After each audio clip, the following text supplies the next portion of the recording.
In today's video, I'm going to teach you how to import 3D model in PowerPoint. By the end, you'll know exactly how to bring a 3D object into your slide so you can make your presentations more dynamic and engaging without any confusion. Start by opening your PowerPoint presentation. You can use an existing deck or a brand new one. It doesn't matter. Navigate to the slide where you want the 3D model to appear.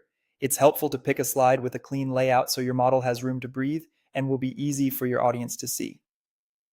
Next, look at the ribbon across the top of PowerPoint and go to the Insert tab. This is the home for adding all kinds of content, images, charts, icons, and yes, 3D models. Once you're in the Insert tab, find and click the 3D Models button. Depending on your version, it might open a menu or a dialog window. You'll see options for where your 3D model can come from. Choose this device if the file is saved on your computer. If you don't already have a file handy, you can pick stock 3D models, sometimes labeled online sources, to browse a built-in library of ready-to-use objects. That's a quick way to test the feature or find something polished without leaving PowerPoint. If you select this device, a file browser will open.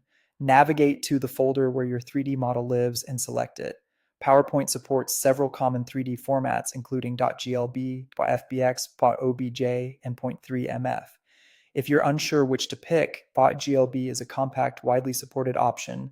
OBJ is very common. FBX often carries animation or complex data, and .3mf is a modern format designed for 3D content. Choose the file that best fits what you have. Now click Insert. PowerPoint will process the model, which may take a moment if the file is large.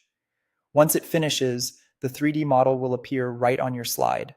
You'll be able to click and drag to move it, use the corner handles to resize, and use the 3D rotation control to spin and orient it exactly how you want.